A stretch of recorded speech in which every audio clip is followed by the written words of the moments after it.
깊이 있는 경제발전소. 시민과 함께 공부하는 경제시사 프로그램 경제발전소 박연미입니다. 네, 문자 몇 개 소개해드리고 갈게요. 아까 초등학생은 지급이 안 되나요? 이거 바우처 말씀하셨는데 그 학교 급식을 매일매일 먹을 수 있는 초등학교 1, 2학년하고 고3 학생들은 학교에 매일 가서 급식이 제공되기 때문에 원래 대상이 아니었고요. 나머지 학년인데 만약에 못 받으셨다, 요거는 학교로 문의를 해보시기 바랍니다. 그리고 0902님, 역시 소장님 주식 용어 중에 이게 무슨 소리고 하는 걸 딱 집어서 설명 요청해 주시네요. 믿고 듣는 경제발전소. 그렇습니다. 저는 쉬움만 어렵게 하는 게 세상에서 제일 싫어요. 자, 제 옆에 손님이 와 계시네요. 국내 최고의 평론가 김영대 평론가와 함께 이야기 나눠보겠습니다. 오늘 음원 스트리밍 서비스 얘기해 주신다고요? 한국 최고의 평론가 김영대입니다. 네, 세계로 뻗어나가는 김영대 평론가와 함께하고 있는데요. 일단 한국에서 서비스되는 음원 앱 경쟁 현재 상황 어떻습니까? 사실 음원 서비스를 통해서 음원을 들으십니까 평소에?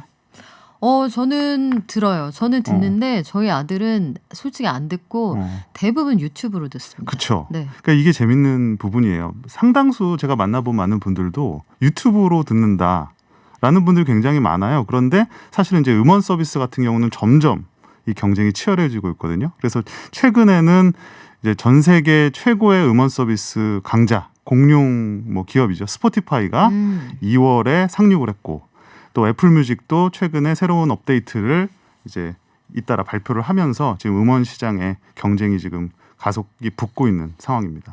제가 쓰는 서비스는 거기 포함이 안 돼 있는데 지난 2월에 세계 최대 음원 서비스 스포티파이가 들어왔다고 하셨는데 격전 중이라는데 저는 왜 몰랐죠? 그러니까 스포티파이가 지금 반응이 갈리고 있어요. 그러니까 생각보다는 별로다, 뜨뜻미지근하다라는 말도 있고, 아니다, 아직은 좀 봐야 된다, 초기 성적치고는 나쁘지 않다라고 돼 있는데, 지금 초기 반응으로만 보면은요 7위, 업계 지금 7위에 랭크돼 있습니다. 사실은 기대보다는 좀 못한 성적이에요.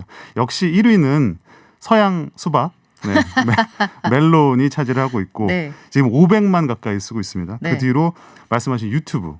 그러니까 유튜브라는 게 우리가 영상을 많이 본다고 생각하지만 실제로는 흘러간 가요를 비롯해서 어떤 음악도 바로바로 찾아서 듣는 그 맛이 있기 때문에 엄청난 아카이브죠. 예, 한 300만 가량이 듣고 있습니다. 그 뒤로 지니, 플로, 네이버, 바이브 이런 식으로 이어지고 있고, 지금 스포티파이는 7위 정도에 랭크되어 있는데, 이것에 대해서는 사실 그 견해가 있어요. 이게 일단은 안드로이드 사용자를 위주로 분석을 한 거기 때문에, 또 애플 이쪽 아이폰 쪽으로 가면 또 모른다라는 말도 있고, 네. 하지만 그거보다 이제 근본적인 문제는 역시 가격. 초반에 이제 출시가가 좀 비쌌다라는 거, 그거 플러스 한국 음원을 처음에 들을 수가 없었다. 에? 네. 이게 사실은 스포티파이가 외국에서 서비스가 네. 됐을 때는 우리나라 최대 음원 유통 그 사죠, 카카오 M과 협약에 의해서 K-팝을 외국에서 들을 수가 있었어요. 근데 이게 한국으로 상륙을 하면서 이게 계약을 이제 새로 맺는 과정에서 카카오 M 측과 스포티파이가 서로 이견이 있었어요. 그러니까 일설에 따르면 스포티파이는 국내외 음원을 통합을 한 새로운 계약을 맺자라고 했다, 이런 말이 있었고, 또 이쪽에서는 카카오 M에서는 카카오 M이 사실은 멜론이 갖고 있기 때문에 멜론의 어떤 상대적인 경쟁력을 키워주기 위해서 스포티파이에게 견제구를 날리는 입장에서 그 계약을 꺼렸다라는 말이 있거든요. 그래서 사실 출시와 동시에 카카오 M, 대표적으로 아이유가 있습니다. 네. 생각해 보십시오. 아이유를 듣지 못하는 음원 앱. 이건 못 쓰겠는데. 네. 아이유가 없는 음원 앱이 무슨 의미가 있을까, 이런 생각이 들어요. 그래서 네. 사실은 이거를 둘러싸고 아티스트, 특히 팬들이 엄청난 압력을 행사했어요. 그러니까 스포티파이 너희도 어떻게 해봐라, 카카오엠 이건 너희의 문제다. 그래서 서로 간에 공방이 되다가 3월경에 극적으로 결국 타결은 됐습니다. 네. 그래서 현재는 들을 수 있는 걸로 돼 있어요. 되게 잘 나갔으면 제가 스포티파이를 한 번쯤은 관심을 가졌을 텐데 지금까지 관심이 없었던 걸로 봐서는 되게 잘 나가는 것 같지는 않거든요. 이게 유튜브 뮤직하고 비교해도 아직 순위가 낮아요. 예. 이거는 어떤 면에서 그런 거예요? 그러니까 이게 우리가 음악만을 생각을 하는데 우리가 음악을 듣는 습관도 굉장히 중요합니다. 우리가 그 서양 수박, 멜론을 생각하면 제일 먼저 생각나는 게, 지금은 폐지가 됐다고 합니다마는 메인 화면에 딱 접속하면 실시간 차트, 멜론 탑백 이게 보이지 않습니까? 네. 대부분의 사람들이 그냥 거기서 전체 선택, 전체 재생. 듣기. 그 중에서 몇 네. 개 자기가 원하는 거, 뭐 싫어하는 건 빼고 이런 식으로 음악 감상을 하는 어떻게 보면 약간 좀 수동적인 음악 감상법이에요. 그러니까 차트에 있는 곡을 그냥 내가 요새 유행하는 곡 뭐 있나 하면서 그냥 가볍게 듣는 그런 습관이 사실은 우리의 몸속에 굉장히 여기서 우리랑 이제 한국인 유저들이죠. 배어 있었는데 사실 외국의 음원 그 앱 같은 경우는 스포티파이가 대표적인데 순위라는 거를 굳이 찾아 들어가지 않은 이상 볼 수가 없습니다. 굳이 내가 왜? 네, 메인 화면에 그냥 자기가 좋아하는 아티스트 팔로우업하게 돼 있고 자기가 좋아하는 장르들 그리고 자기가 좋아하는 음악들과 관련된 연관 컨텐츠들이 쫙 떠요. 사실은 이게 스포티파이가 가지고 있는 가장 큰 노하우였거든요.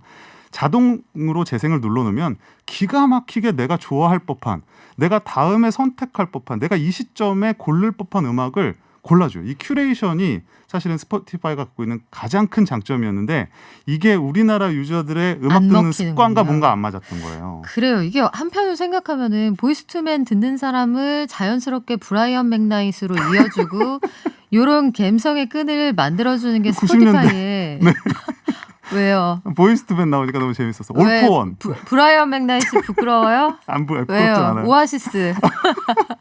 그런데 그런 것들이 우리나라에서는 다양한 장르를 이렇게 종합 선물 세트로 하는 거 좋아하잖아요. 옛날에 우리 어렸을 때 선물 받았던 구두 모양 통 안에 종류별로 과자 다 들어있는 과자 거. 사탕 이렇게. 우린 포털이나 아니면은 문화 콘텐츠 소비할 때 그런 것들에 익숙하기 때문이란 말씀인데 OTT에 비해서 음원 스트리밍 서비스에서는 우리나라 기업이 그래도 선전하고 있네요. 그러니까 방금 말씀드린 그런 이유예요. 그러니까 한국인의 듣는 습관, 한국인의 취향, 그 한국인에게 적합한 플레이리스트를 아직까지는 우리나라 기업들이 좀 더 잘 파악하고 있다. 이렇게도 볼 수 있고 그리고 이런 서비스 같은 경우는 웬만해서는 사람들이 뭐 잘 바꾸려고 하지 않습니다. 내가 좋아하는 가수들 음원을 들을 수가 있는데 뭐 굳이 호기심에 한번 바꿔볼 수는 있겠지만 또 무료 그 소위 말하는 무료 시청권 있지 않습니까? 네. 뭐 한 1개월, 2개월 이런 게 끝나면 다시 또 원래 쓰던 걸로 돌아가는 경우가 많고 그래서 이제 OTT 같은 경우는 그 서비스마다 나오는 영화들도 다르고 오리지널 컨텐츠들이 네. 다 다르기 때문에 아 이건 난 넷플릭스에서만 하는 거니까 넷플릭스를 꼭 봐야 돼 이런 게 있지만 사실은 음원 앱은 그럴 필요가 없거든요. 그쵸. 그래서 주변에 음원 앱을 나는 5개를 이용하고 있다. 이런 사람 보셨습니까? 하지만 OTT는 네. 왓챠, 넷플릭스, 그 외에 뭐 웨이브 이런 거를 다 보고 있다라는 사람들이 꽤 있어요. 꽤 있어요. 네, 그런 오리지널 컨텐츠의 부재가 사실은 아직은 그 스포티파이가 한국에 최적화된 오리지널 컨텐츠를 내놓지 못하고 있다. 그리고 중요한 게 이 스포티파이 같은 경우는 우리가 음원 앱으로 알려져 있지만 실제로는 미국에서는 팟캐스트의 포털로 유명합니다. 그렇군요. 미셸 오바마라든지 네. 킴 카다시안이라든지 이런 유명한 사람들이 자신의 오리지널 컨텐츠를 스포티파이를 통해서 팟캐스트로 런칭을 하면서 그 구독자들이 어마어마하거든요. 근데 아직은 그런 컨텐츠를 국내에는 서비스를 하지 않고 있어요. 그렇기도 하고 우리한테 그런 소비 시장은 이미 다른 대안이 너무나 많기 때문에 그런 게 좀 맞습니다. 소비자한테 소구하기 부족하다는 생각이 드는데 마지막으로 짧게 다음 달부터 애플뮤직이 이어폰을 끼면 마치 공감각적 심상을 느끼는 듯한 3차원 공간 음향 서비스를 제공한다. 서라운드, 돌비 시스템 이런 거예요? 이게 돌비 뭐 애트모스. 네. 근데 이런 공간 음향 서비스는 물론이고 중요한 게 무손실 음원을 제공한다는 겁니다. 로스리스라고 하는데 원래는 우리가 스튜디오에서 음악을 녹음을 하면 그것들이 원음이 있는데 그 원음을 사실은 앱이나 이런 데 올라갈 때는 압축을 해서 올리게 돼요.